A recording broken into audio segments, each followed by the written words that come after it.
The final team we have, the final team who I did not list Larry Nance Jr. for, although he probably wouldn't be the best fit in Utah, but he would fit. Utah, so for free agents, they have the mini mid-level.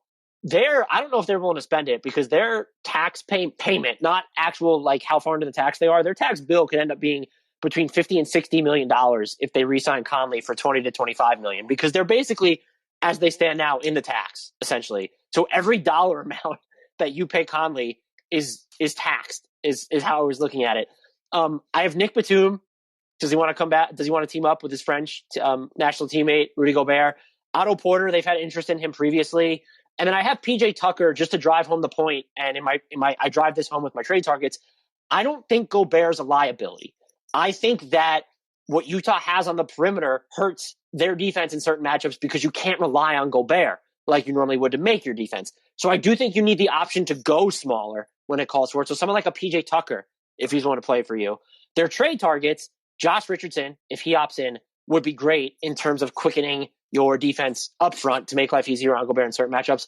Or to go this, we want to be able to downsize at the 5, but they could also play some 4. Maxi Kleber would be great for this team. And Thaddeus Young would be really good in Utah. I don't know how gettable either is. If Chicago ends up having to move Levine or realizing that, we shouldn't have made that Vooch trade or whatever, maybe he's more available. They do have the contracts to make it work, but I don't know if we talked about this at the top of the podcast for some reason. We did with Joe Ingles. The Jazz might just be looking to shed money, in which case, like, any of these trade targets are off the table because they make money. Not more than the Jazz would necessarily be sending out, but they just might be someone who's relatively dormant because they're trying to slash their tax bill, which I hope they don't do. I hope they don't as well. Everything about this offseason has to start with re-signing Mike Conley and then going from there. I like all the targets you mentioned. I think the biggest need really seems to be another perimeter defender, and even players on the Jazz have admitted as much. Per Ben Anderson from KSL Sports, Royce O'Neal has said, I think having another guy to help us all out besides myself, Joe, Mike, Don, and Rudy, probably another wing guy, like focusing on the defensive end there. So I love the Josh Richardson idea.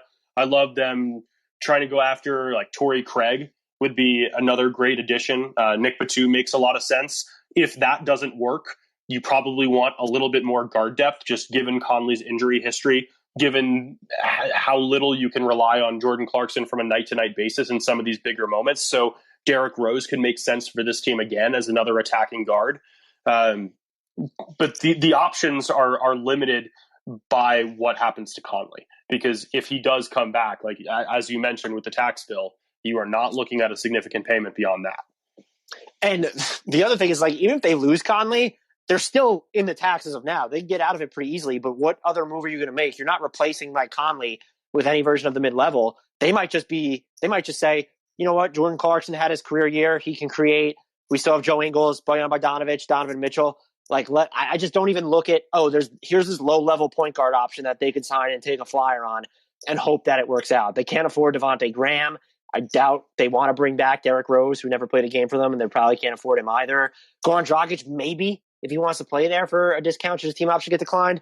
So for their sake, I think they need to do whatever it takes to re-sign Mike Conley. And if they're not willing to pay an astronomical tax bill to do it, then figure out a way to lower it and still bring back Conley, just because I think, as you mentioned, he is mission critical to what you want to do immediately and longest term. Yeah.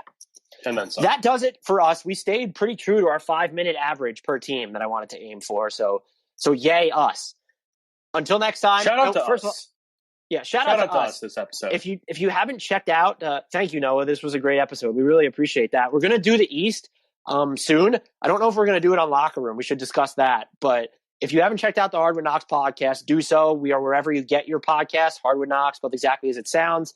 You could also find us on Twitter at Hardwood Knocks. Find us on YouTube. Search Hardwood Knocks. We will come up. Subscribe. Twitter at Hardwood Knocks. Instagram at Hardwood_Knocks. And again, wherever you get your podcast, subscribe to us. Download every episode. We hope to be speaking to you guys soon, since no one jumped in with the speaker request this time. Until next time, though, leave with a shout out to the one, the only, who can solve all of the Denver Nuggets' perimeter defensive issues, free agent Frank Ntilikina.